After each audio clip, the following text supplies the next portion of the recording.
firma y si no está el nombre, por favor, agregarse. Para así subirlos a decano.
Ya, buenos días.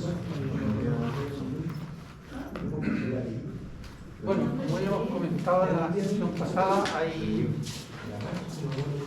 vamos a ver dentro de las teorías de la administración, vamos a dar un pequeño repaso de la teoría de la administración.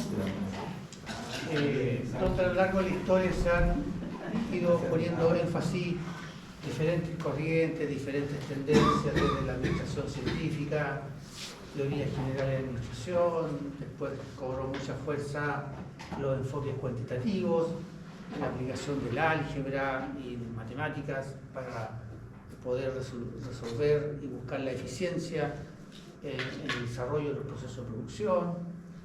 Después estos conceptos fueron evolucionando, se empezó a hablar de la calidad, de la administración de la calidad total, así como enfoques conductuales, énfasis en las personas, y así sucesivamente.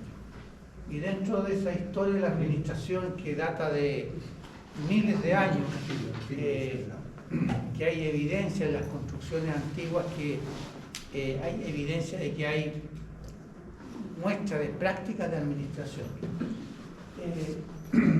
También a lo largo de los años aparecieron diversos autores que fueron íconos en su momento. En la administración científica estaba Frederick Taylor, el matrimonio Frank y Lillian Kimbrey, que uno ponía énfasis en algunos tipos de formas de hacer el trabajo. Frederick Taylor es, digamos, se le reconoce como la persona que adoptó el método científico para poder realizar las labores productivas y manufactureras de una manera más organizada, no tan intuitiva, y así se fueron desarrollando también Henry Fayol, que mostró los 14 principios de administración, y así sucesivamente. Hasta los más contemporáneos se citaban autores como Deming, Juran, Ishikawa y muchos otros autores que han ido haciendo sus aportes y dando ciertas directrices, ciertas orientaciones en la forma que se pueden organizar las empresas y la forma de poder realizar el trabajo. Así que, si bien han aparecido diferentes técnicas, diferentes enfoques, para que esto no quede en el aire, vamos a ir rescatando algunas técnicas en particular a partir de la próxima clase. Por ejemplo, la administración científica, estudios del trabajo, técnicas de cursograma, etcétera, para poder ver cómo hay técnicas que permiten poder realizar los trabajos de una manera más precisa, más eficiente. Más adelante también vamos a ver algunas técnicas cuantitativas para tener un repaso de poder ver cómo se puede utilizar las matemáticas, el álgebra, las derivadas para poder obtener soluciones en el ámbito de la administración. Dicho sea de paso, en ADECA está el libro de Robbins en PDF, y en el capítulo 2 les sugiero que lo lean, porque después más adelante voy a hacer algunas preguntas, donde está con bastante detalle y es donde yo me he apoyado para sacar algunas ideas acá y algunos conceptos de administración. Así que les recomiendo leer el capítulo 2 del libro de Robbins. ¿Del libro de qué? Robbins.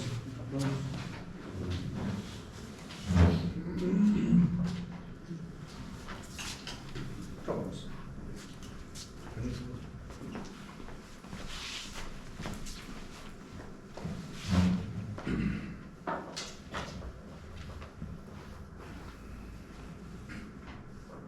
Voy a ir saltando algunas láminas, pero estoy centrando un poco la atención en alguna escuela dado el tiempo que tengo hoy día.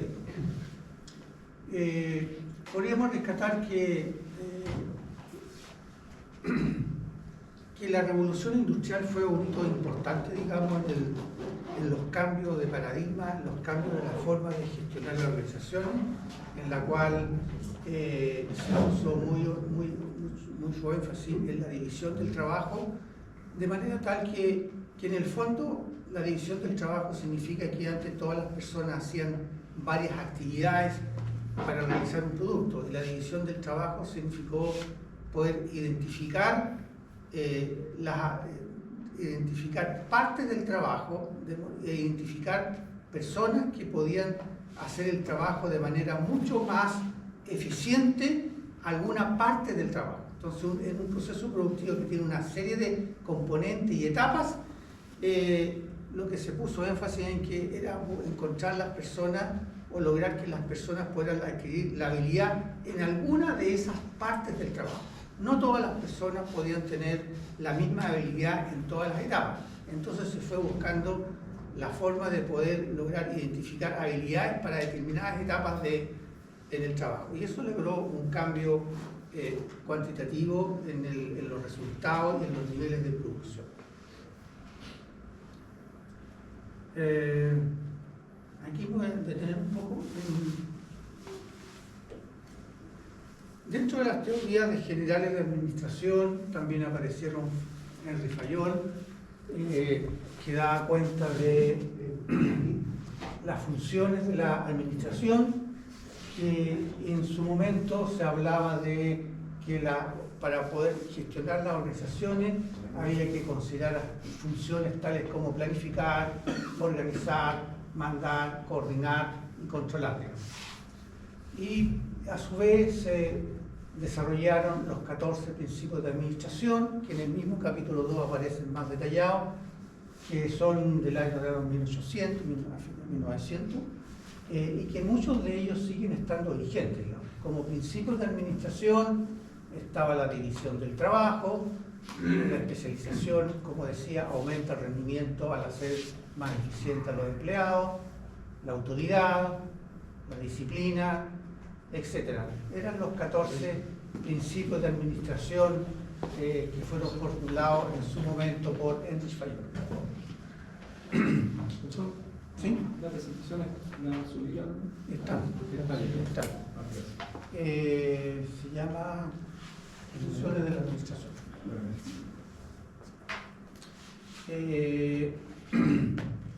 Ahora, estas funciones de administración fueron evolucionando y hoy día, y el poco de la sesión de hoy día era poder poner énfasis en que estas varias funciones de la administración se lograron a converger en 4 funciones de la administración.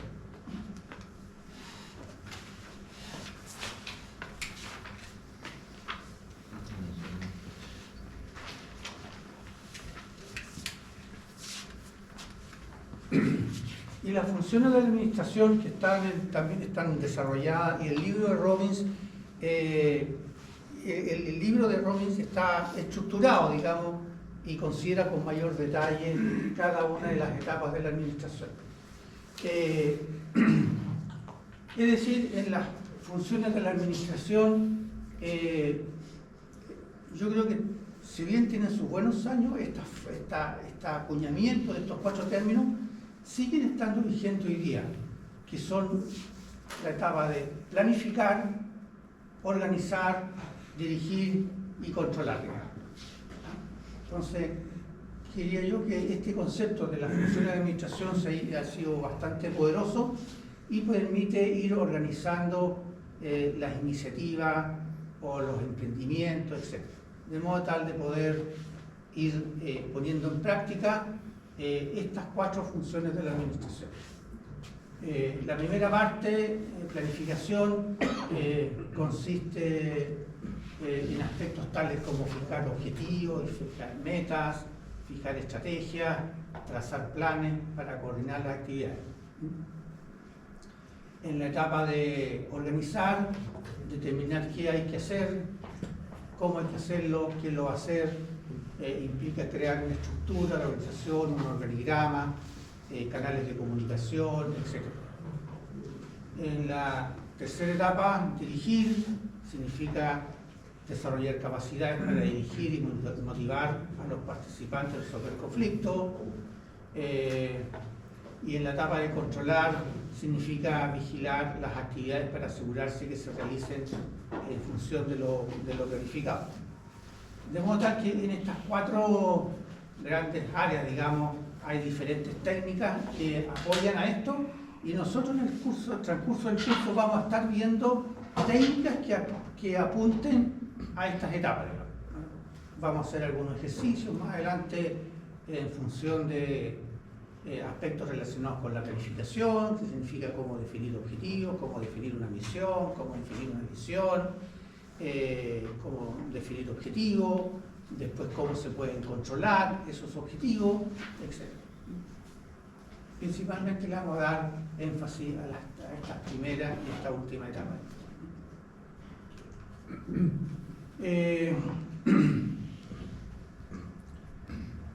Ahora, para tratar de hacer un poquito más didáctico, digamos, yo le pedí ayuda al ChatGPT.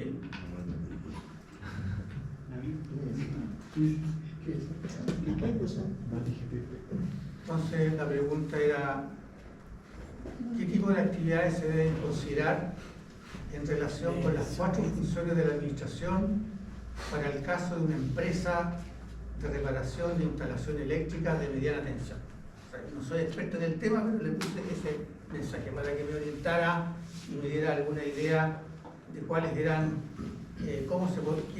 qué elementos deberían considerarse en estas 4 etapas de la administración. Y aquí podemos ver que alcanza a verse. ¿Sí?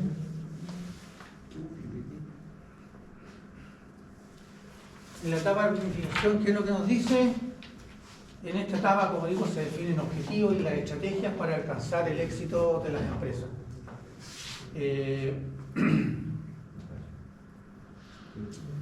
Haciendo un análisis de lo que dice acá, digamos.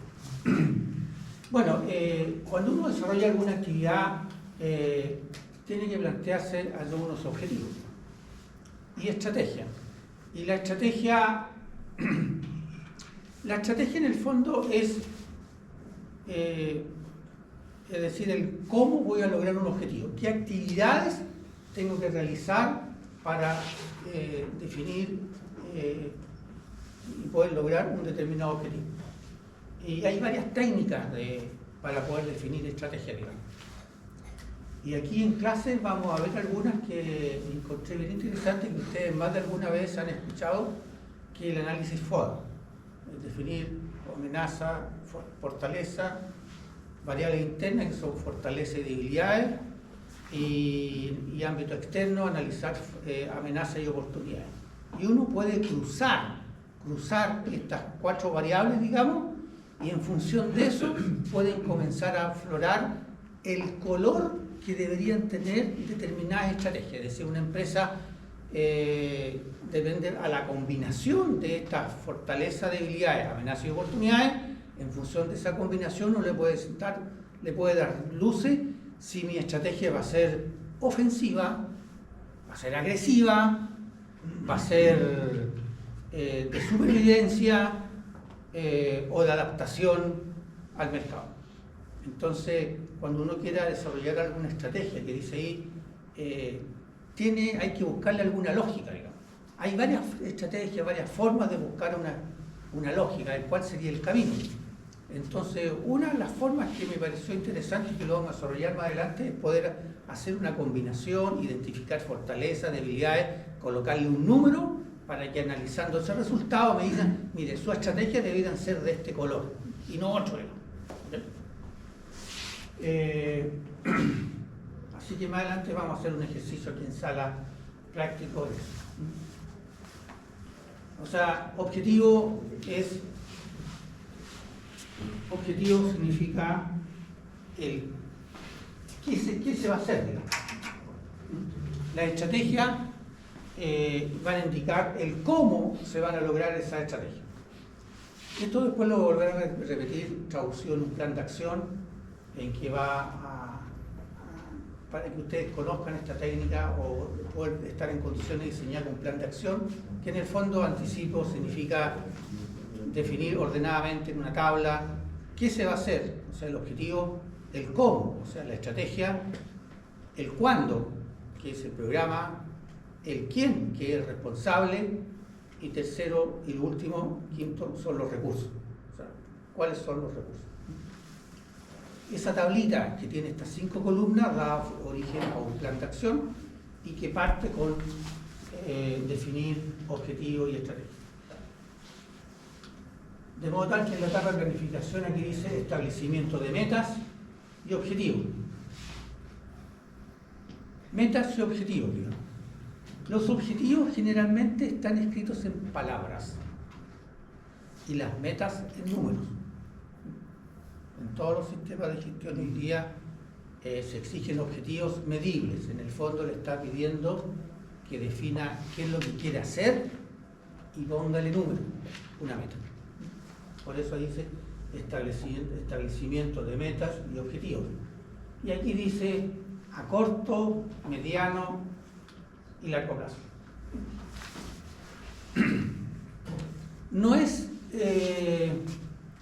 No hay una definición precisa en la administración de qué es lo que podamos entender como corto, mediano y largo plazo. Uno podría tener una presunción de eso, pero dependiendo de las industrias, podría ser que el largo plazo sea 20 años. En otras industrias, a lo mejor y en determinados momentos, el largo plazo puede ser cosa de semanas. Así que depende de la situación, pero como en términos genéricos es eso. En el ámbito contable, para los contadores, todas las actividades que se hagan dentro de un año es corto plazo.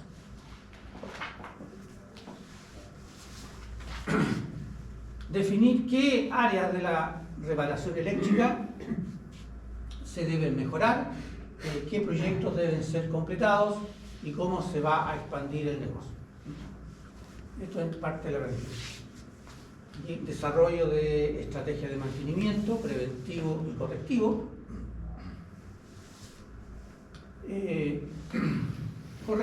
Mantenimiento correctivo, evitar que reparar las no conformidades o los aspectos que no están ajustándose al valor esperado. Y preventivo es, en términos de los sistemas de gestión, preventivo significa anticiparse a que ocurra algo indeseado. Aquí dice planificar un calendario de mantenimiento para instalación eléctrica de mediana tensión, identificar posibles problemas y necesidades de futuras respuestas. Estudio de viabilidad, analizar la demanda de servicios en diferentes regiones, costos de operación, recursos humanos, materiales necesarios. Un estudio de viabilidad, dependiendo de la envergadura, puede ser a nivel de perfil o de perfectibilidad. Ustedes, entiendo, hicieron ingeniería económica, ¿cierto? Sí. Lo hicieron en el laboratorio, usaron software, ¿no? Usaron Excel para los flujos. Excel. Como ahí ustedes vieron en los estudios de viabilidad, es bueno disponer de algunos indicadores, como especialmente, por ejemplo, el BAN o el CAE o otro indicador que permita conocer a priori, hacer una estimación a priori si el proyecto va a entregar los resultados esperados o no. Presupuesto significa definir los recursos financieros, que en el plan de acción me refería a la última columna, presupuesto, definir los recursos financieros para operar el negocio considerando costos de mano de obra, insumos, equipos, transporte, entre otros. Entonces, en este ejercicio de ChatGPT, estas son algunas actividades que dicen relación con esta empresa de mantención de servicio eléctrico en el ámbito de planificación.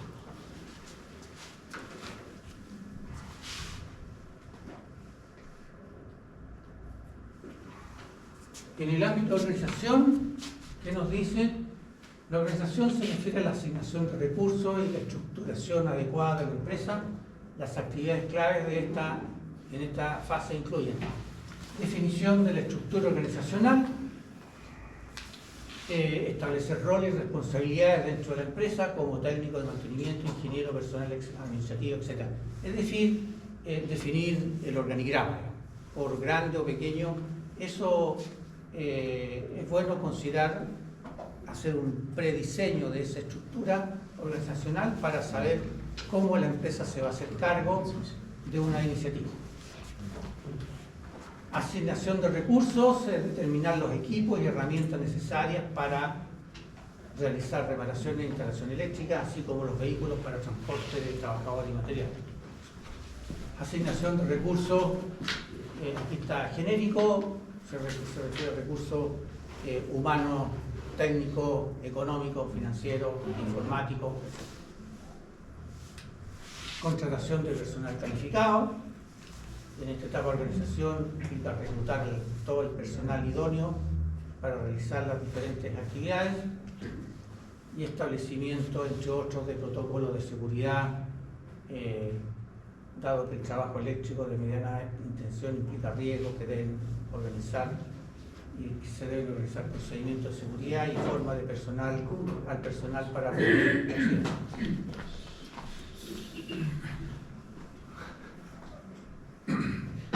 Profesor, ¿sí? voy a subir el punto 1 para sacar la foto.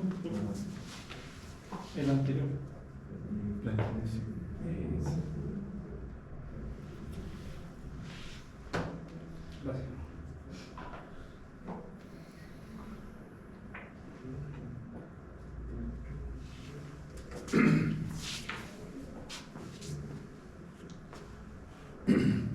Bueno, aquí en estos cursos también este tema lo vamos a tocar en alguna medida. Por ejemplo, todos los sistemas de gestión de calidad de hoy día exigen protocolos o documentos, ya sea procedimientos, manuales de procedimiento, manuales de operación, protocolos, etc. Y todos los sistemas de gestión tienen un énfasis en poder tener documentos que apoyen el sistema para que todos puedan realizar o todas las actividades se puedan realizar de una manera planificada.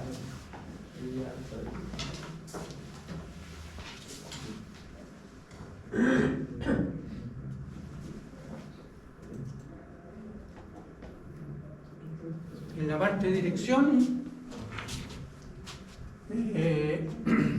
la dirección implica guiar, motivar y coordinar al equipo para alcanzar los objetivos organizacionales. Algunas actividades claves son liderazgo, supervisar y dirigir el equipo de trabajo para asegurar que las reparaciones se realicen de manera eficiente y dentro de los plazos establecidos. También le vamos a pasar revista en su momento a la diferencia entre eficacia y eficiencia. Motivación del personal, que implica implementar programas de incentivo o capacitación continua para mantener a los empleados. Comunicación efectiva y gestión de proyectos, asegurar que cada reparación se realice según lo planeado, coordinando el tiempo, el trabajo y los recursos disponibles.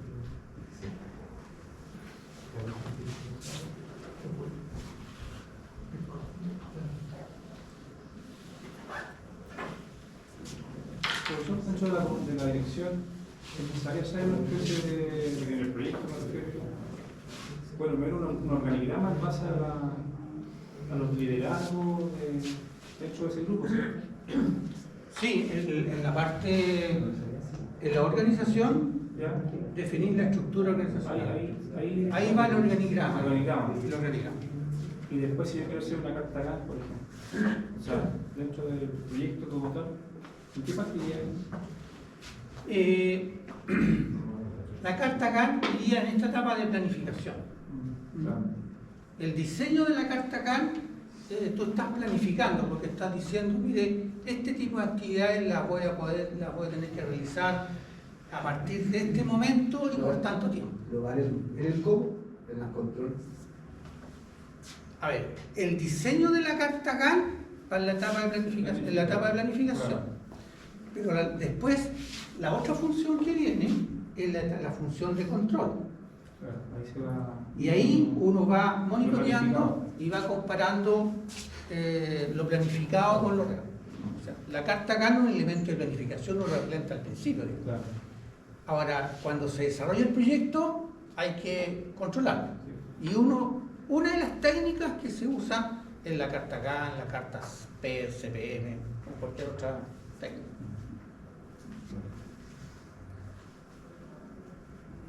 Cualquier otra técnica, o gráfico, en fin, hay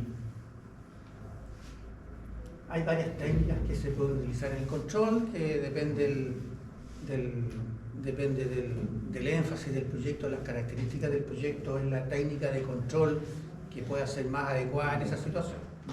Me refiero, me explico, en el ámbito de la construcción, desarrollo de actividades, para controlar el avance del proyecto, ver cómo está lo presupuestado con lo real, la carta Gantt, bienvenida. Digamos. Ahora, si yo estoy realizando labores repetitivas, eso significa tomar mediciones, graficarlas y hacerle algún breve análisis estadístico para saber si ese comportamiento está estable o no. Entonces ahí se requieren otro tipo de técnicas para continuar si el proceso se está desarrollando de manera normal o descarriada o no normal. Entonces, dependiendo de la situación, es la técnica que uno va a utilizar. ¿Se puede mezclar también algunas técnicas?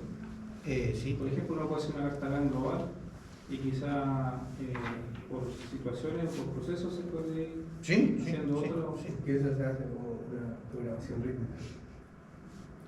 A ver, depende del tipo de actividad, digamos. O sea, por ejemplo, si uno quiere controlar y monitorear actividades que no son repetitivas, hay técnicas para eso. Pero si uno quiere controlar labores más repetitivas, estas son las otras técnicas. Esas de allá no les van a funcionar, son estas otras las que hay que utilizar.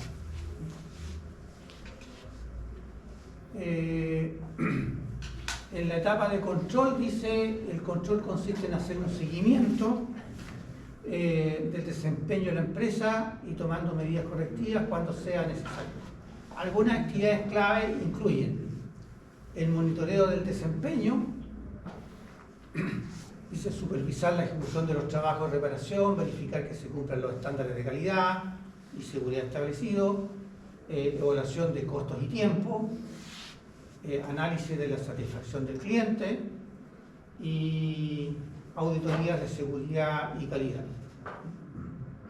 Realizar inspecciones periódicas para garantizar que el personal esté cumpliendo con las normativas de seguridad. Estos serían algunos de los ingredientes que intervienen en el control.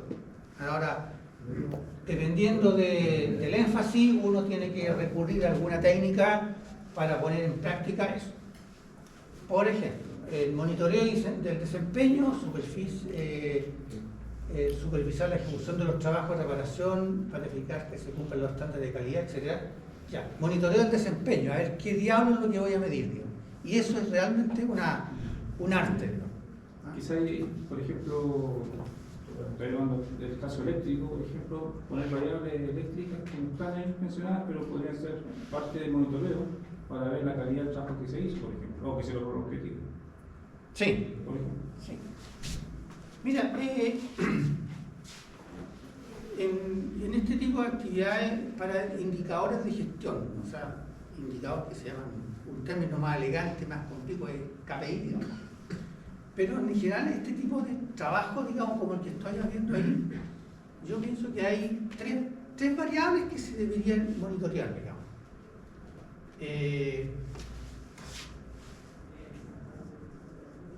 Costo, tiempo,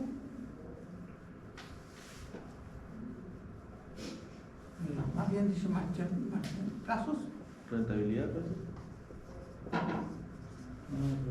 plazos y calidad. Ahora, dentro de cada una de estas uno puede establecer varias otras, entre ellos la rentabilidad está en esta cosa. Claro. En costo, digamos, o sea, en una obra contratista siempre están estos aparejados con cláusulas reglamentarias y multas, etcétera, Claro. ¿cierto? Sí. Entonces, a lo menos que pienso yo deben haber 3 tipos de indicadores, digamos. De costo. Costo significa está bien, lo puedo incorporar dentro de ese saquito, la rentabilidad, la utilidad, etcétera, pero yo diría que es el margen de contribución, es el margen de contribución de los trabajos que se están realizando. Eso significa saber qué rentabilidad estoy logrando con estos trabajos, para saber si resulta conveniente o no. Claro. Lo demás estoy perdiendo. Claro, exactamente. A mí me tocó tiempo atrás apoyar al puerto de San Vicente, porque cuando uno mira el puerto de San Vicente uno ve muchas operaciones, barcos, desembarque, grúa, etcétera, y hay como fácilmente unas 150 tipos de operaciones, y cada operación tiene su precio. Entonces el directorio de la organización, a través de un intermediario, me pidió que le hiciera un estudio de determinar el margen de contribución de esos grupos de actividades. ¿Okay? Porque quería saber en el fondo, con este tipo de actividad, ¿estoy ganando plata o estoy perdiendo plata? O sea, eso es. Entonces ahí, especialmente para los emprendedores, es un desafío poder tener las herramientas para que le pueda ir monitoreando cuánto vale, cuánto le está resultando. Y a veces no se visualiza. Yo estoy a cargo de una dirección de capacitación, digamos, aquí en la universidad. Y se realizaban actividades de capacitación. Y para eso había un establo como de 10 personas. Entonces, yo la primera vez que hice un comentario que nos causó mucha simpatía, digamos, o sea, si yo tengo 10 personas, eso significa un nivel de sueldo a pagar durante el año de esta cantidad. Por lo tanto, el resultado que uno esperaría de las utilidades que genere ese negocio deberían ser por lo menos de ahí para arriba. Y la verdad, estaban por abajo. O sea, esa cuenta hay que sacarla para tener una idea de ver si las unidades están entregando, tienen alguna sustentabilidad o defensa. Entonces, ahí tuvimos que hacer estrategia y aprovechar algunas oportunidades que se presentaron para poder revertir. Entonces, el año pasado logramos pasar el umbral. Por primera vez se logró pasar el umbral. Porque ahí también tuvimos bastante suerte en algunas variables externas que nos cooperaron. No sé cómo va a estar el panorama, yo sé que no va a ser lo mismo el panorama del año pasado al de hoy día, porque hay mucha restricción, teníamos muchos negocios que estaban concentrados en servicios públicos y los servicios públicos pegaron una contracción económica para este año importante, así que vamos a tener un buen desafío de lograr pasar la línea. De modo tal que el costo como indicador lo encuentro muy oportuno, indicadores de costo. Los otros indicadores de plazos, para saber si de acuerdo a la carta CAN o de acuerdo a lo que uno ha planificado se están cumpliendo los tiempos. Y la calidad de los trabajos realizados, ya sea la calidad del trabajo realizado, es decir, si este tipo de actividades hay que cumplir determinados estándares técnicos, tecnológicos, reglamentarios, etcétera, ¿qué certeza tiene usted que eso se está logrando? Entonces, a lo menos yo pondría a la palestra estos 3 tipos de indicadores. Y esto es lo que se debe monitorear. Claro. Y controlar. Y a la vez igual están desgastados con costos y plazos, porque por ejemplo, al bajar costos realmente disminuye la calidad, dependiendo de lo que entre ellos.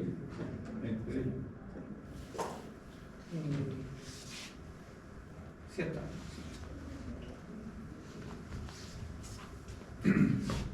Bueno, la satisfacción del cliente, eso también es relevante, digamos, pero es algo más posterior a la entrega, seguramente a la entrega del servicio. Bueno, eso es un buen indicador para saber cómo lo estamos haciendo, si lo estamos haciendo bien o no bien. A menos en mi oficina, digamos, no existía la cultura de poder analizar con datos objetivos cómo están nuestros servicios de capacitación. Entonces, a partir del año pasado implementamos un control más gráfico. O sea, se hacen encuestas a los cursos, nosotros hacemos como unos 170 cursos del año. Y la pregunta es, ¿cómo lo estamos haciendo? Entonces existe un indicador general que es un promedio general. Claro, pero el promedio siempre hace bueno. Pero coloquemos cuál es la nota de cada curso, en cada tema. ¿Qué nota nos pusieron los alumnos, los participantes en infraestructura, en calidad del relator, en atención logística? Eso es importante. Y en cada curso. Y eso se puede llevar a un gráfico y ahí uno ve que hay algunos puntos que están bastante más abajo. Entonces, ahí hay que implementar alguna acción para prevenir ese tipo de cosas. Y eso ayuda a la etapa del monitoreo. La auditoría también es otro concepto que aparece aquí. Auditoría, en estricto rigor, en pocas palabras, significa inspeccionar o revisar de manera independiente. Es decir, la persona que hace la auditoría no tiene que tener una dependencia, no debe estar subordinado. Ahí eso le da cierta imparcialidad. Y hay normas y hay prácticas de auditoría bien reconocidas de cómo se pueden realizar labores de auditoría.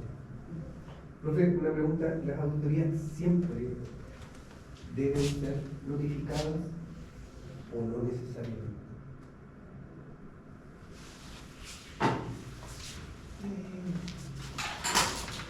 Dependiendo de las normas. Si quien hizo, tienen que ser notificadas con una semana de anticipación. ¿A eso se refiere? Pero sí, pero el auditor interno siempre, en todo momento, tiene facultad para llegar y auditar, o debe haber algo establecido. Ahí vamos por partes.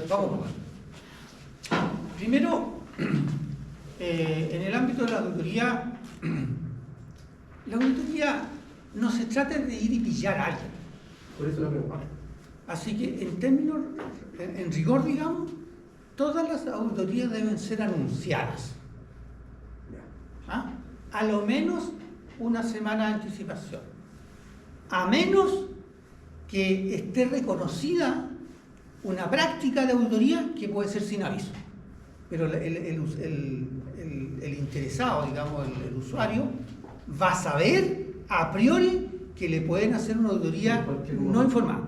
Pero esa regla del juego tiene que estar anunciada debidamente. ¿Okay?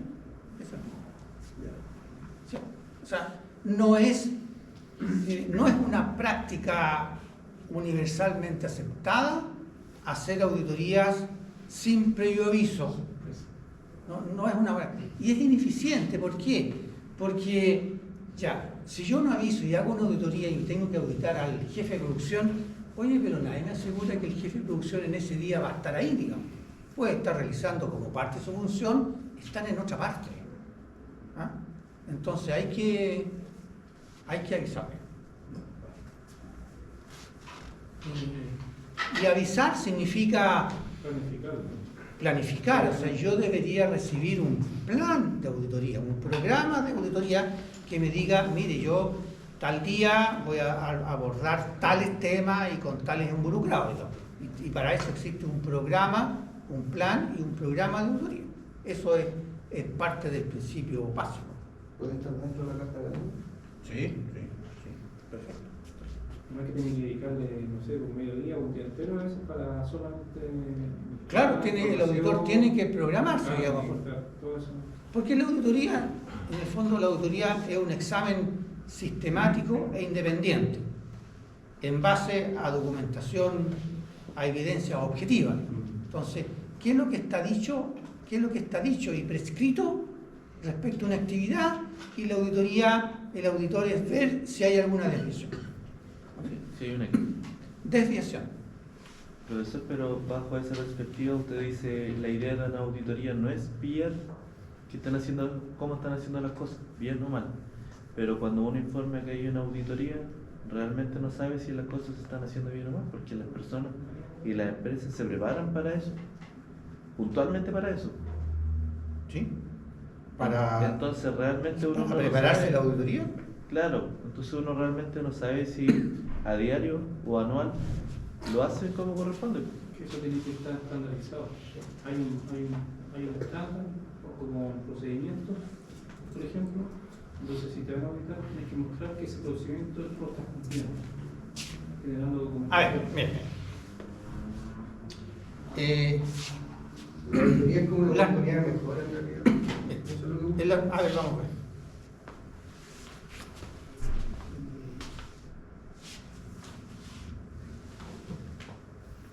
A ver si lo tengo por aquí. Vamos a echarle un ejemplo más completo.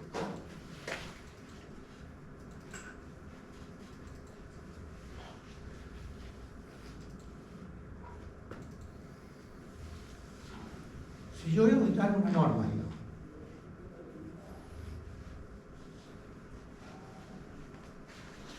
¿cuál es la pega del auditor?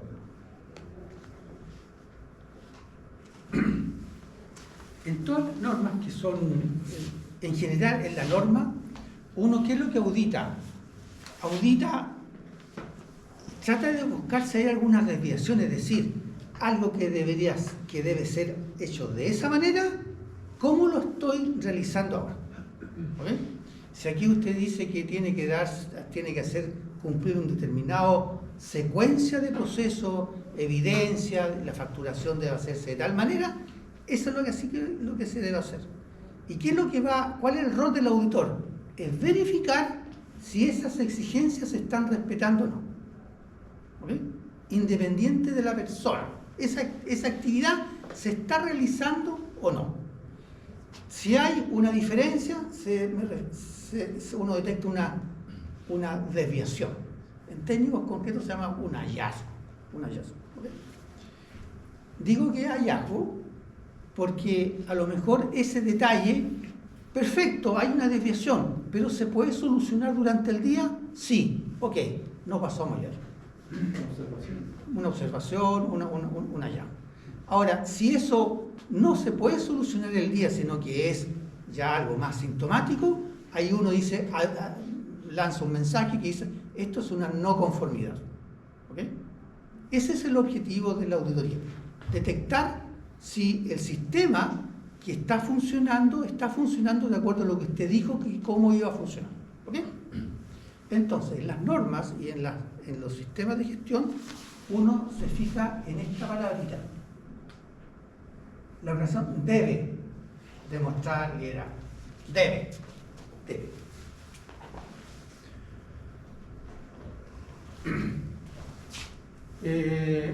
La política de calidad debe cumplir todas estas cosas.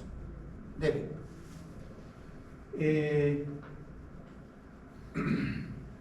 La alta dirección debe asegurarse de estas cosas. La palabra debe en la norma aparece 133 veces. Entonces, la pega del auditor es ver si ese debe está bien o mal implementado. Esa es la pega del auditor. Debe mandatorio. Debe. ¿Ok? Entonces, independiente que sea una auditoría financiera, lo que sea, uno tiene que contrastar cuál es la norma o cuál es la exigencia. Entonces el auditor va a verificar si esa norma se está cumpliendo o no, porque dice debe cumplirse. ¿Ok? Entonces esa es la pega del auditor. Es ser lo más imparcial posible e independiente de la persona que esté, digamos, realizando. Esa es la pega. O sea, la función de la auditoría es detectar desviaciones, es decir, usted dijo o se dice que se debe hacer las cosas de tal manera y usted verificar si eso se está haciendo de tal manera. Esa es la pega del auditor. Ahora, muchas organizaciones a veces empiezan a organizar las cosas, a ordenar las cosas a último minuto porque viene la auditoría la próxima semana, una cosa así, un periodo, ¿ok? Pero el auditor debe ser lo más, debe tener la experiencia para saber que esos vicios se dan y poder no dejarse convencer. O sea, tiene que hilar, digamos, empezar a preguntar hasta tener la objetividad indiscutible que es una desviación. Y eso es la que la nota.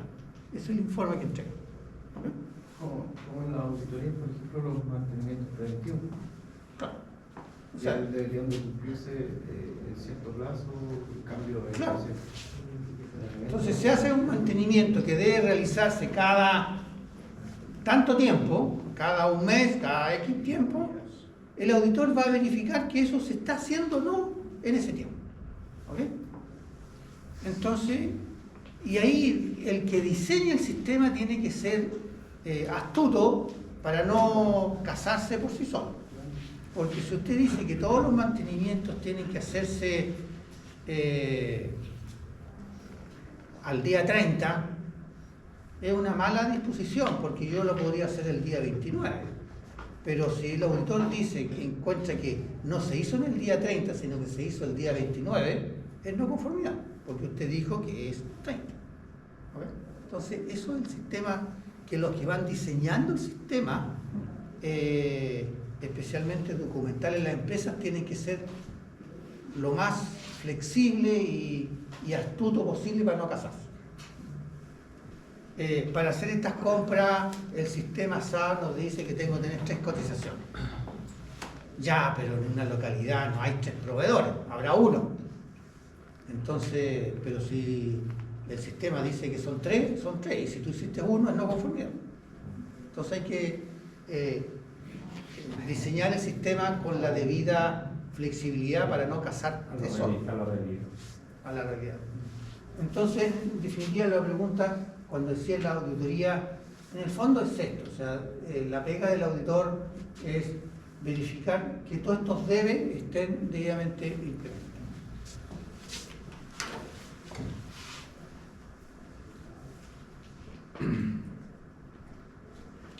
De modo tal que en términos clásicos, y sigue siendo vigente, estas 4 funciones de la administración. No se olviden: planificar, organizar, dirigir y controlar.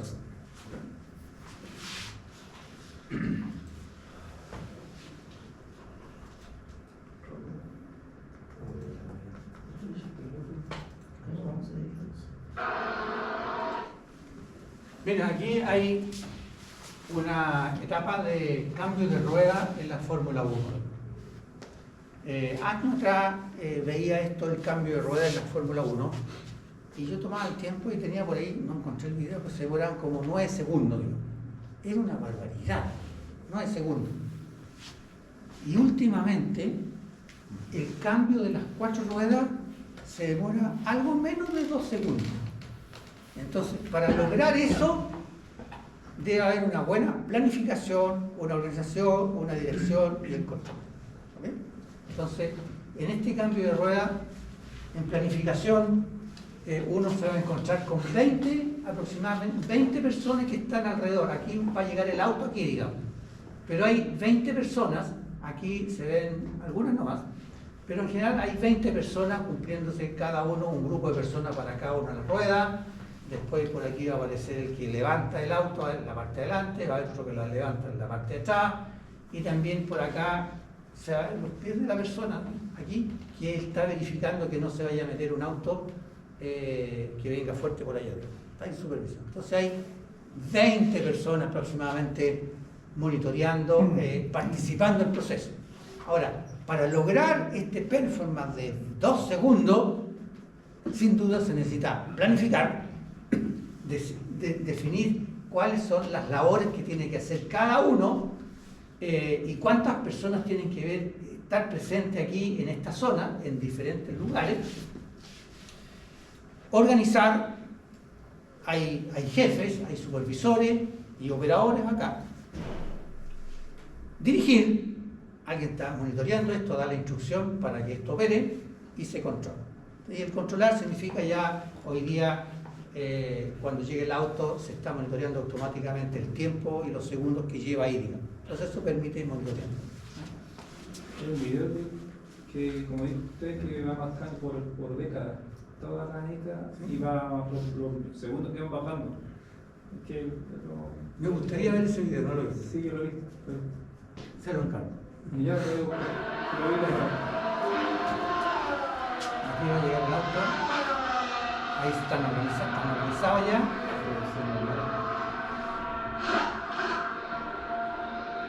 Cada uno hace su trabajo. Ahí están los equipos. Acá hay una zona demarcada.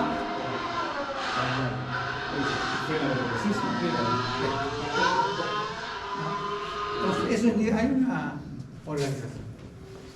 Quedan récord de 1,8 segundos. Sí, se llevará como 9, como dice usted, no sé, como 4 décadas. Y por cada década vamos marcando los tiempos. En este video, aquí está la dirección. Esta lámina la puse hoy día en la mañana, así que la voy a actualizar en PPT en ADK. Y este es el video que explica, o sea que hay 11 minutos que va explicando cómo está organizado. Así que para ver cómo se organizan, es bien interesante ese video. Y también lo bajé, no lo vamos a ver ahora, pero el cambio de neumáticos es un momento crítico durante la carrera, ya que lo puedes ganar o perder todo. Además, duran menos de 2 segundos y el récord mundial lo tiene el equipo Red Bull con un tiempo de 1,82 segundos, lo cual es una absoluta barbaridad. Así que si quieres conocer cómo hacen los equipos para cambiar tan rápido los neumáticos, quédate en el vídeo porque haremos un análisis de los pitstops en la Fórmula 1 al detalle, para que conozcas el proceso y por qué son tan rápidos. Además, también te explicaremos quiénes son los encargados de realizar el cambio de neumáticos. Así que si estás interesado, quédate en el vídeo. La Fórmula 1 es impresionante. Yo voy a subir el link para que ustedes lo vean como 10 minutos. Es ver el cambio de Es bien neumáticos interesante. y es la categoría de automovilismo que más personas involucra para este proceso. Estamos hablando que son aproximadamente unas 20 personas. ¿Por qué digo aproximadamente? Pues porque no hay límite de personal. La FIA no.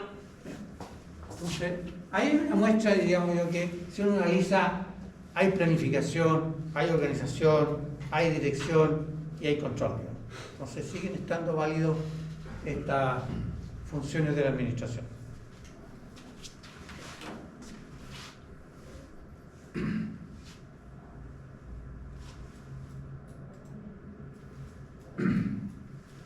Y bueno, como la metódica mía hace cuando voy viendo estos temas para que vayan un poco quedando en la retina de ustedes, yo les voy dando a veces algunas tareas para que pongan en práctica todo. Y esas tareas van sumando la nota, van alimentando la nota de evaluación del curso. Entonces durante el semestre vamos a estar dando de tareas y de acuerdo a la dinámica del curso lo vamos a acomodar. Pero me interesa que no dejar hasta aquí este tema, digamos, así que lo voy a retomar la clase del lunes para que sigamos viendo de parte también otras técnicas. Una de las técnicas que vamos a ver en la próxima clase seguramente va a ser cursograma, que significa verlas, cómo se pueden graficar, cómo se pueden ir registrando las diferentes operaciones, digamos.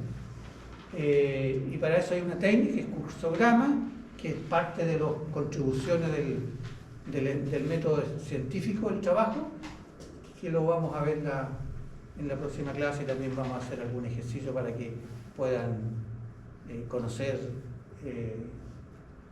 con mayor propiedad el rol de los histogramas. ¿Okay? Debo notar que, a modo de resumen, yo diría que el foco de esta sesión fue dar a conocer las 4 funciones de la administración, y después en el transcurso de las próximas sesiones vamos a estar retomando algunos temas, vamos a desarrollar el tema de planificación vamos a desarrollar el tema de algunas técnicas cuantitativas para que uno tenga mayor propiedad de cómo funcionan esas técnicas. Por hoy día estaríamos llegando.